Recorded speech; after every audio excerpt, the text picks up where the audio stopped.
이 시간 우리에게 주신 하나님의 거룩한 말씀은 에베소서 4장 1절에서 3절까지 말씀입니다. 신약성경 313면쯤에 있습니다. 에베소서 4장 1절에서 3절까지 말씀입니다. 그러므로 주 안에서 같이 내가 너희를 권하노니 너희가 부르심을 받은 일에 합당하게 행하여 모든 겸손과 온유로 하고 오래 참음으로 사랑 가운데서 서로 용납하고 평안에 매는 줄로 성령이 하나 되게 하신 것을 힘써 지키라. 아멘. 평안이 없습니다. 전쟁과 전쟁으로 평안이 없고 보호 무역 때문에 국가와 국가 간에 평안이 없습니다. 국내적으로는 정치 싸움을 통해서 평안이 없고 사회적으로 불안한 것 때문에 어린 아이들부터 시작해서 청년들과 어른이까지 모두 평안이 없는 시대를 삶을 살아가고 있습니다. 우리에게 왜 이 같은 평안이 없을까요? 그것은 각자가 맡은 일에 합당하게 행동을 하지 않기 때문입니다. 오늘 성경의 본문의 말씀을 통해서 바울 사도는 에베소서 교회의 성도들 향하여서 간곡히 부탁하고 있습니다. 무엇을 간곡히 부탁하는 것이겠습니까? 부르심을 받은 일에 합당하게 행하라 라는 것을 간곡히 부탁하고 있다는 것을 알 수 있습니다. 왜 바울 사도는 부르심을 받은 일에 합당하게 행하라고 간곡히 부탁하는 그 이유가 무엇이겠습니까? 그것은 우리의 부르심이 교회를 의미하기 때문입니다. 우리는 예수 그리스도의 구속하심으로 말미암아 우리는 교회의 일원으로 부르심을 받았다라는 것이죠. 우리가 지금 이 시간에 앉아 있는 것은 교회의 일원으로 부르심으로 오늘 이 자리에 앉아 있다라는 것입니다. 고린도전서 3장 16절에 너희는 너희가 하나님의 성전인 것과 하나님의 성령이 너희 안에 계시는 것을 알지 못하느냐. 조금 더 구체적으로 살펴보면 성도는 교회이기에 사망에서 생명으로 부르심을 받았습니다. 그러기에 우리는 생명을 전할 의무를 가지고 있다라는 것입니다. 우리는 죄에서 성결로 부르심을 받았기 때문에 우리의 인생의 삶을 살아가는 삶 장소에서 우리는 성결의 삶을 살아가야 할 의무가 있다라는 것입니다. 우리는 어둠에서 빛으로 부르심을 받았기 때문에 여러분의 삶의 자리에 선한 행동으로 우리는 빛을 비추며 삶을 살아가야 한다는 것입니다. 우리는 분리해서 연합으로 부르심을 받았기 때문에 우리는 삶의 자리에서 합평케 하는 삶을 살아가야 한다는 것입니다. 그렇다면 성도가 교회로서 어떻게 살아가야만이 합당한 행동을 하는 것이겠습니까? 오늘 이전의 말씀에 보면 모든 겸손과 온유로 하고 오래 참음으로 사랑 가운데서 서로 용납하고 라고 성경은 말씀하고 있습니다. 우리가 용납하기 위해서는 두 가지가 필요합니다. 겸손과 그리고 온유가 필요하고 또한 오래 참음과 사랑을 필요로 한다라고 성경은 말씀하고 있습니다. 겸손과 온유와 그리고 오래 참음과 사랑의 성품을 가질 때에 우리는 타인을 용납할 수 있다라는 것입니다. 그래서 오늘 성품에 대해서 조금 더 살펴보도록 하겠습니다. 교회는 겸손의 성품을 가지고 있어야 한다는 것입니다. 겸손은 하나님의 관계에서 이해되어져야 한다는 것입니다. 우리가 하나님 앞에 낮출 때 그것이 바로 겸손이라는 사실이죠. 우리의 최고의 겸손의 모델이 누구이겠습니까? 그것은 바로 예수 그리스도라는 것입니다. 예수님은 하나님과 동등된 관계에 처해 있었지만 하늘 보좌를 버리시고 이 땅에 내려오셨다는 것이죠. 예수님은 하나님과 동등한 관계에 있었음에도 불구하고 이 세상에 내려오셨고 그는 저주를 받아 십자가에 못 박혀 죽으셨다라는 것입니다. 예수님은 겸손의 성품을 가지고 있었기 때문에 배신한 제자들을 용납할 수 있었다라는 사실입니다. 여러분, 교회가 겸손한 성품을 가지고 살라라는 것은 무엇을 의미하는 것이겠습니까? 그것은 바로 내 자신을 낮출 때에 다른 사람을 용납할 수 있고 다른 사람들을 세워줄 수 있다라는 것입니다. 여러분의 마음속에 겸손한 마음이 있습니까? 여러분의 마음속에 살아계신 하나님과 여러분 관계 속에서 여러분은 스스로 낮출 수 있는 겸손이 있습니까? 교회는 온유의 성품을 가지고 있어야 된다라고 말씀하고 있습니다. 온유함이란 약함으로 인한 온순함이 아니라 강함을 절제하는 부드러움이 온유함이다라고 말을 하고 있다는 것입니다. 온유함은 거대한 화물선이 부두에 정박할 때에 배의 측면에 고무 타이어를 붙이는 것과 마찬가지라는 것입니다. 예수는 아버지 하나님과 청지를 창조하실 강력한 능력을 가지고 있으신 분이십니다. 예수님은 이 땅을 심판할 권세를 가졌음에도 불구하고 예수님은 온유한 권세를 가지고 계셨기 때문에, 온유한 성품을 가지고 있었기 때문에 예수 그리스도는 빌라도에게 재판을 받으셨다는 것이죠. 왜? 우리를 구원하기 위해서입니다. 교회는 온유한 성품을 가지고 살라라는 것은 무엇을 의미하는 것이겠습니까? 그것은 바로 교회는, 성도는 내면으로는 강함을 가지고 삶을 살아가야 되지만 밖으로는 부드러움과 따뜻함을 가지고 삶을 살아가야 된다는 것입니다. 여러분, 우리는 교회입니다. 여러분은 성도입니다.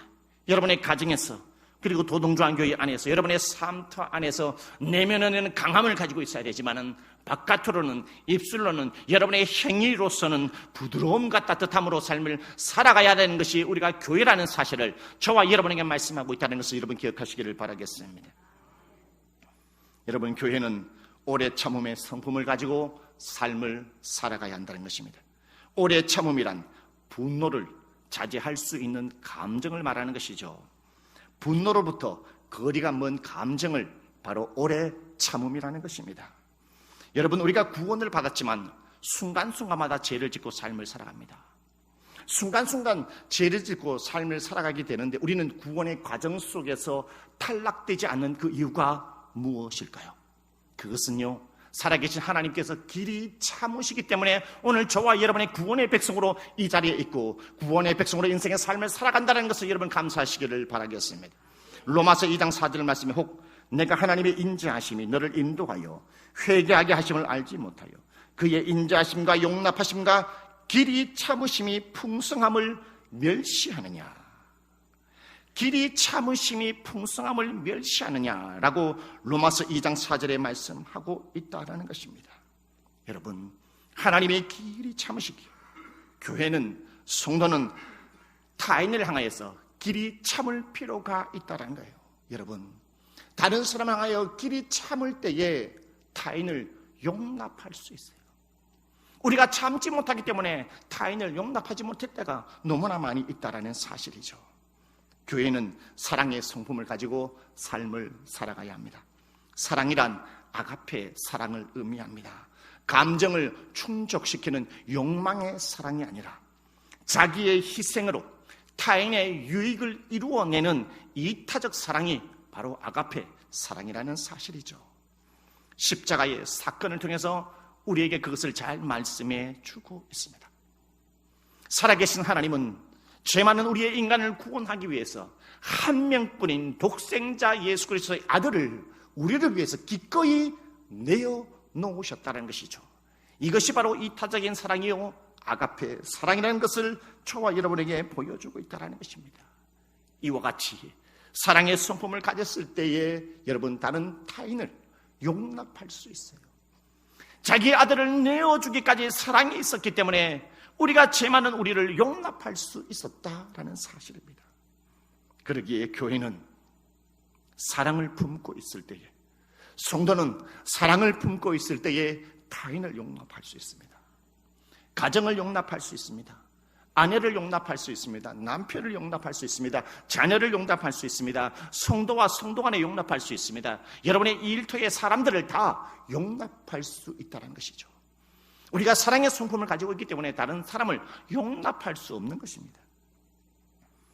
두 번째로, 성도가 교회로서 어떻게 살아가야 합당하게 행동하는 것이겠습니까?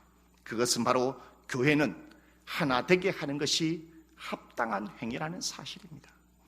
3절의 말씀을 보십시오. 평안에 매는 줄로 성령이 하나 되게 하신 것을 힘써 지키라고 말씀하고 있습니다.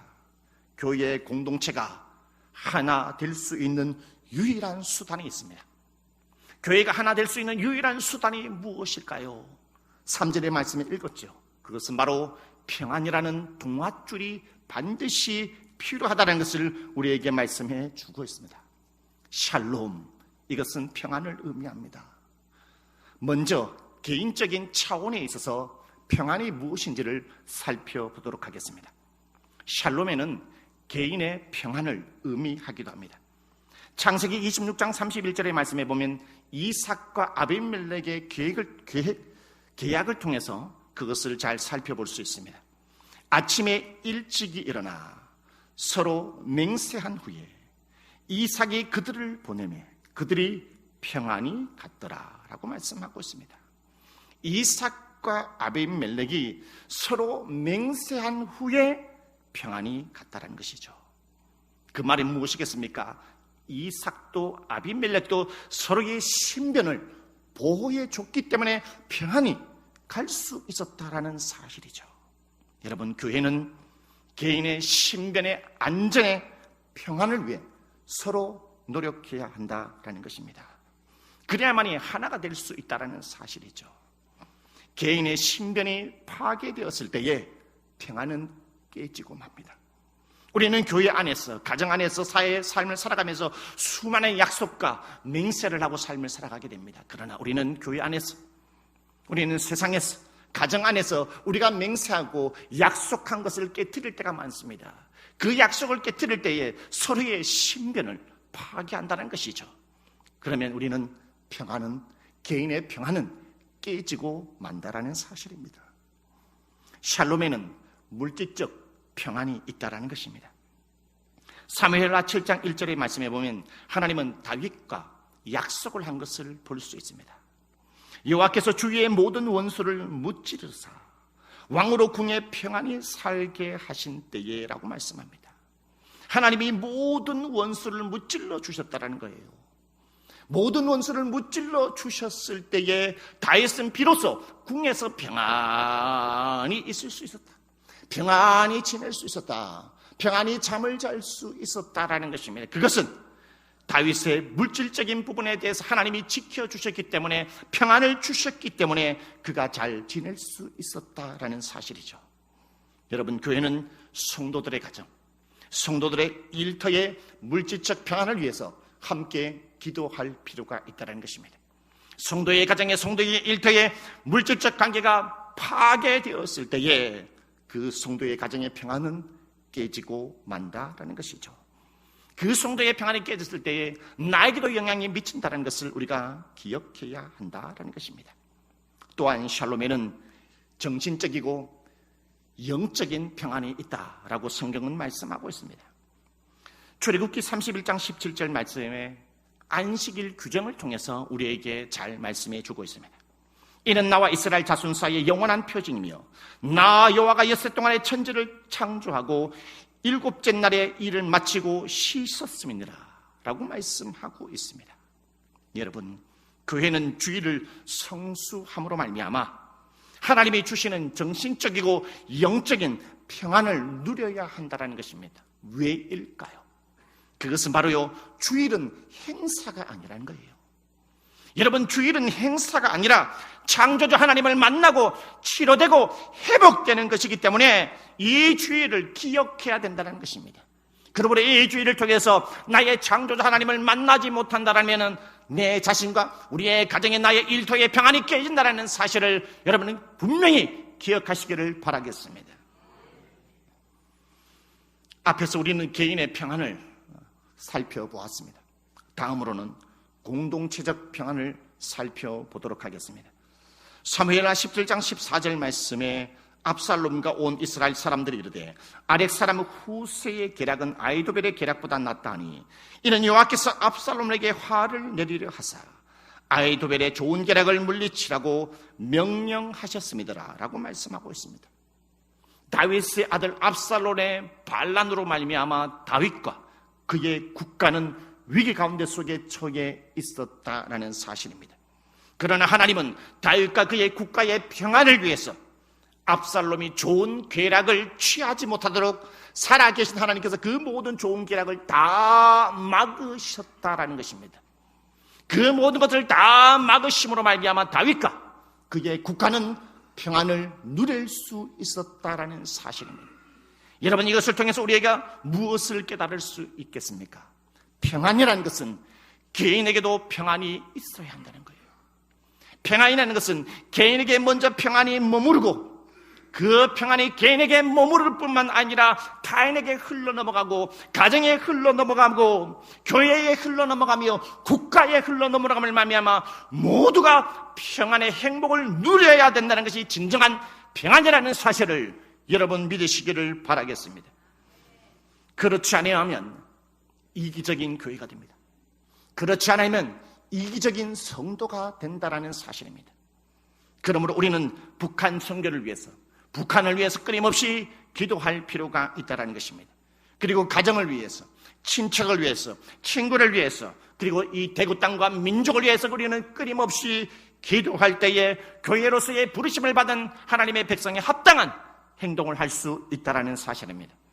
바울은 교회가 평안을 함께 누리는 부분을 강조하기 위해서 평안을 매는 줄로 비유하고 있다는 것입니다.